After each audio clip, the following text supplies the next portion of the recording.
ವೈಕುಂಠ ಏಕಾದಶಿಯಂದು ಕಠಿಣ ವ್ರತ ಪಾಲಿಸಿ ವೈಕುಂಠ ದ್ವಾರವನ್ನು ಪ್ರವೇಶಿಸಿ ವಿಷ್ಣುವನ್ನು ದರ್ಶನ ಮಾಡಿದರೆ ಸಕಲ ಪಾಪಗಳು ನಿವಾರಣೆಯಾಗುವುದು.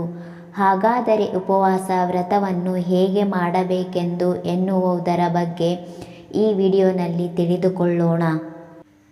ಧನುರ್ಮಾಸದಲ್ಲಿ ಬರುವ ವೈಕುಂಠ ಏಕಾದಶಿಯು ಮಹಾವಿಷ್ಣುವಿಗೆ ಸಂಬಂಧಿಸಿದ ಅತ್ಯಂತ ಪ್ರಮುಖ ಹಬ್ಬವಾಗಿದ್ದು ಅತ್ಯಂತ ಪ್ರಾಮುಖ್ಯತೆಯನ್ನು ಪಡೆದಿದೆ. ಪುಷ್ಯಮಾಸದ ಶುಕ್ಲಪಕ್ಷದ 11ನೇ ದಿನ ಆಚರಿಸುವ ಈ ಏಕಾದಶಿಯು ಹಲವಾರು ಕಾರಣಗಳಿಂದ ಪ್ರಾಮುಖ್ಯತೆಯನ್ನು ಪಡೆದಿದೆ. ಈ ದಿನ ವೈಕುಂಠದ ಬಾಗಿಲು ಅಂದರೆ ಸ್ವರ್ಗದ ಬಾಗಿಲು ತೆರೆಯುತ್ತದೆ ಎಂದು ಈ ಬಾಗಿಲಿನಿಂದ ಪ್ರವೇಶಿಸಿದರೆ 7 ಜನ್ಮಗಳಲ್ಲಿ ಮಾಡಿರುವ ಪಾಪಗಳು ನಿವಾರಣೆಯಾಗಿ ಮೋಕ್ಷವನ್ನು ಪಡೆಯುತ್ತಾರೆ ಎಂದು ಹೇಳಲಾಗುತ್ತದೆ. ವೈಕುಂಠ ಏಕಾದಶಿಯ ಮಹತ್ವವನ್ನು ತಿಳಿದುಕೊಳ್ಳೋಣ. ವೈಕುಂಠವೆಂದರೆ ಕ್ಷೀರಸಾಗರದಲ್ಲಿ ಶೇಷನಾಗನ ಮೇಲೆ ಪವಡಿಸುವ ವಿಷ್ಣುವಿನ ವಾಸಸ್ಥಾನ. ವರ್ಷಪೂರ್ತಿ ವೈಕುಂಠ ದ್ವಾರವನ್ನು ಮುಚ್ಚಲಾಗಿ ಈ ಏಕಾದಶಿಯಂದು ಮಾತ್ರ ತೆರೆಯಲಾಗುತ್ತದೆ. ಹಾಗಾಗಿ ಈ ದಿನ ವಿಷ್ಣುವಿನ ದರ್ಶನ ಮಾಡಿದರೆ ಸರ್ವ ಪಾಪಗಳು ನಿವಾರಣೆಯಾಗುವುದು ಎನ್ನಲಾಗುತ್ತದೆ. ಮರಣಾಂತರದ ನಂತರ ಸ್ವರ್ಗ ಪ್ರಾಪ್ತಿಯಾಗಬೇಕಾದರೆ ಅಹಂ ಅನ್ನು ಬಿಟ್ಟು ವಿಷ್ಣುವನ್ನು ಪೂಜಿಸಬೇಕು ಎನ್ನಲಾಗುತ್ತದೆ. ಹಾಗಾಗಿ ವಿಷ್ಣು ಭಕ್ತರು ವೈಕುಂಠ ಏಕಾದಶಿಯ ದಿನದಂದು ಉಪವಾಸವನ್ನು ಮಾಡಿ ವಿಷ್ಣುವನ್ನು ಪೂಜಿಸುವುದರ ಮೂಲಕ ಮೋಕ್ಷವನ್ನು ಪಡೆಯುತ್ತಾರೆ. ಪೌರಾಣಿಕ ಹಿನ್ನೆಲೆಯ ಪ್ರಕಾರ ಸಮುದ್ರ ಮಂಥನದ ಸಮಯದಲ್ಲಿ ಈ ದಿನದಂದೇ ಅಮೃತವು ಉಕ್ಕಿ ಬಂದು ದೇವತೆಗಳೇ ಹಂಚಲ್ಪಟ್ಟಿತ್ತು ಎಂದು ಹೇಳಲಾಗುತ್ತದೆ. ಹಾಗಾಗಿ ಈ ದಿನವನ್ನು ಬಹಳ ಶುಭ ದಿನವೆಂದು ಹೇಳಲಾಗುತ್ತದೆ. ಹಾಗಾಗಿ ಈ ದಿನ ಮರಣವನ್ನಪ್ಪುವವರು ಪಾಪಗಳಿಂದ ಮುಕ್ತರಾಗಿ ವೈಕುಂಠವನ್ನು ಸೇರುತ್ತಾರೆ ಎಂದು ಹೇಳಲಾಗುತ್ತದೆ.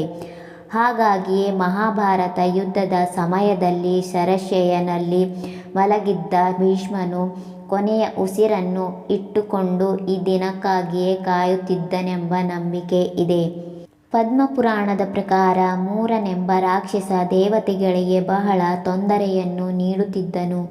ಮೂರನ ಉಪಟಳವನ್ನು ತಾಳಲಾರದೆ ದೇವತೆಗಳು ಶಿವನ ಮೊರೆ ಹೋಗುತ್ತಾರೆ. ಶಿವನು ವಿಷ್ಣುವನ್ನು ಪ್ರಾರ್ಥಿಸುವಂತೆ ದೇವತೆಗಳಿಗೆ ಹೇಳುತ್ತಾನೆ. ಹೀಗೆ ವಿಷ್ಣು ಹಾಗೂ ಮುರಾಸುರನ ಮಧ್ಯೆ ಯುದ್ಧ ನಡೆಯುತ್ತದೆ. ಮುರಾಸುರನ ವಧೆಗೆ ಆಯುಧವೊಂದರ ಅಗತ್ಯವಿದೆ ಎಂದು ಅರಿತ ವಿಷ್ಣುವು ಆಯುಧವನ್ನು ನಿರ್ಮಿಸಲು ಹಾಗೂ ವಿಶ್ರಾಂತಿಗಾಗಿ ಬದರಿಕಾಶ್ರಮದಲ್ಲಿನ ಹೈಮಾವತಿ ಎಂಬ ಗುಹೆಯಲ್ಲಿ ಬಂದು ಮಲಗುತ್ತಾನೆ. ನಿದ್ದೆಯಲ್ಲಿದ್ದಂಥ ವಿಷ್ಣುವನ್ನು ಮುರಾಸುರನು ಕೊಲ್ಲಲು ಯತ್ನಿಸಿದಾಗ ವಿಷ್ಣುವಿನ ದೇಹದಿಂದ ಹೊರಹೊಮ್ಮಿದ ಸ್ತ್ರೀ ಶಕ್ತಿಯು ದೃಷ್ಟಿಯಿಂದಲೇ ಮುರಾಸುರನನ್ನು ಸುಟ್ಟು ಹಾಕುತ್ತಾಳೆ. ಇದರಿಂದ ಸಂತೋಷಗೊಂಡ ವಿಷ್ಣುವು ಸ್ತ್ರೀಗೆ ಏಕಾದಶಿ ಎಂದು ಹೆಸರಿಡುತ್ತಾನೆ ಹಾಗೂ ವರವನ್ನು ಪಡೆಯಲು ಕೇಳುತ್ತಾನೆ. ಆಗ ಏಕಾದಶಿಯು ಈ ದಿನ ಯಾರು ಉಪವಾಸವಿದ್ದು ನನ್ನ ಪೂಜೆಯನ್ನು ಮಾಡುತ್ತಾರೋ ಅವರ ಪಾಪಗಳನ್ನು ನಿವಾರಿಸಿ ಮೋಕ್ಷ ಪ್ರಾಪ್ತಿ ಮಾಡಬೇಕೆಂದು ಕೇಳಿಕೊಳ್ಳುತ್ತಾಳೆ. ಹಾಗಾಗಿ ಮಹಾವಿಷ್ಣುವು ಈ ದಿನ ಉಪವಾಸವನ್ನು ಮಾಡಿ ಏಕಾದಶಿಯನ್ನು ಪೂಜೆ ಮಾಡುತ್ತಾರೋ ಅವರು ನೇರವಾಗಿ ವೈಕುಂಠವನ್ನು ಪ್ರವೇಶಿಸುತ್ತಾರೆ ಎಂಬ ವರವನ್ನು ನೀಡುತ್ತಾನೆ. ವಿಷ್ಣು ಪುರಾಣದ ಪ್ರಕಾರ ವಿಷ್ಣುವಿಗೆ ವಿರುದ್ಧವಾಗಿದ್ದ ಇಬ್ಬರು ರಾಕ್ಷಸರಿಗಾಗಿ ವಿಷ್ಣುವು ವೈಕುಂಠ ದ್ವಾರವನ್ನು ತೆರೆಯುತ್ತಾನೆ. ಹಾಗಾಗಿ ಯಾರು ತಮ್ಮ ಕಥೆಯನ್ನು ಕೇಳುತ್ತಾರೋ ಜೊತೆಗೆ ವೈಕುಂಠ ದ್ವಾರದಿಂದ ಮಹಾವಿಷ್ಣುವು ಹೊರಬರುವ ಚಿತ್ರವನ್ನು ಯಾರು ನೋಡುತ್ತಾರೋ ಅವರಿಗೆ ವೈಕುಂಠವನ್ನು ಪ್ರವೇಶಿಸಲು ಅನುವು ಮಾಡಿಕೊಡಬೇಕೆಂಬ ವರವನ್ನು ಕೇಳುತ್ತಾರೆ. ಹಾಗಾಗಿ ಈ ದಿನದಂದು ವಿಷ್ಣು ದೇವಾಲಯಗಳಲ್ಲಿ ಉತ್ತರ ದಿಕ್ಕಿನ ಬಾಗಿಲನ್ನು ತೆರೆಯುತ್ತಾರೆ. ಇದನ್ನೇ ವೈಕುಂಠ ದ್ವಾರವೆಂದು ಕರೆಯುತ್ತಾರೆ. ಕಾಮ, ಕ್ರೋಧ, ಜಡತ್ವ, ಅಹಂಕಾರಕ್ಕೆ ಕಾರಣವಾಗುವ ರಾಜಸಿಕ ಹಾಗೂ ತಾಮಸಿಕ ಗುಣಗಳನ್ನು ರಾಕ್ಷಸನಾದ ಮೂರನು ಪ್ರತಿನಿಧಿಸುತ್ತಾನೆ. ಈ ಸ್ವಭಾವಗಳನ್ನು ಜಯಿಸಿದವನ ಮನಸ್ಸು ಪರಿಶುದ್ಧವಾಗಿರುತ್ತದೆ. ಮೋಕ್ಷವನ್ನು ಪಡೆಯಲು ಮನಸ್ಸಿನ ಶುದ್ಧತೆ ಮುಖ್ಯ. ಹಾಗಾಗಿ ಈ ಗುಣಗಳನ್ನು ಪ್ರಚೋದಿಸುವ ಆಹಾರ ಸೇವನೆಯನ್ನು ನಿಯಂತ್ರಿಸಲು ಉಪವಾಸವನ್ನು ಮಾಡುತ್ತಾರೆ. ಕಠಿಣ ಉಪವಾಸ ಹಾಗೂ ಶುದ್ಧ ಮನಸ್ಸಿನಿಂದಾಗಿ ವಿಷ್ಣುವಲ್ಲಿ ಮನಸ್ಸು ಲೀನವಾಗುತ್ತದೆ.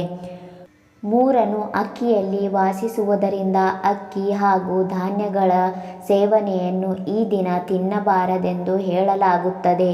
ಅಕ್ಕಿಯನ್ನು ತಿನ್ನುವುದರಿಂದ ಜಡತ್ವ ಉಂಟಾಗುವುದರ ಜೊತೆಗೆ ಮನಸ್ಸು ನಿಯಂತ್ರಣದಲ್ಲಿರುವುದಿಲ್ಲವೆಂದು ಹೇಳಲಾಗುತ್ತದೆ. ಇದು ನಕಾರಾತ್ಮಕ ಪ್ರವೃತ್ತಿಯನ್ನು ಪ್ರತಿನಿಧಿಸುವುದರಿಂದ ಈ ದಿನ ಧಾನ್ಯಗಳ ಸೇವನೆಯನ್ನು ಮಾಡಬಾರದೆಂದು ಹೇಳಲಾಗುತ್ತದೆ.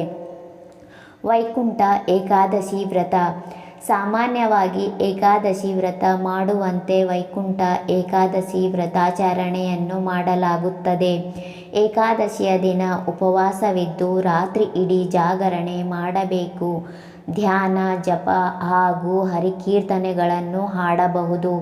ಏಕಾದಶಿಯ ಮರುದಿನ ಮುಕ್ಕೋಟಿ ದ್ವಾದಶಿಯನ್ನು ಆಚರಣೆ ಮಾಡಲಾಗುತ್ತದೆ. ಹೀಗೆ ಉಪವಾಸ ಮಾಡಿ ವಿಷ್ಣುವನ್ನು ಆರಾಧಿಸುವುದರಿಂದ ಸರ್ವ ಪಾಪಗಳು ಕಳೆಯುತ್ತವೆ ಎಂಬ ನಂಬಿಕೆ ಭಕ್ತರದು. ಏಕಾದಶಿ ವ್ರತ ನಿಯಮಗಳು. ಏಕಾದಶಿಯ ದಿನ ಕಠಿಣ ಉಪವಾಸ ಮಾಡಿ ಯಾವ ಆಹಾರವನ್ನು ಸೇವಿಸಬಾರದು.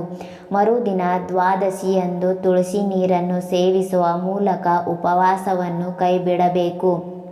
ಉಪವಾಸ ತ್ಯಜಿಸಿದ ನಂತರ ಉದ್ದಿನಬೇಳೆ, ಅಗಸೆ ಸೊಪ್ಪು, ನೆಲ್ಲಿಕಾಯಿ, ಮೊಸರು ಬೆರೆಸಿ ಮಾಡಿದಂತಹ ರಾಯತವನ್ನು ಸೇವಿಸಬೇಕು.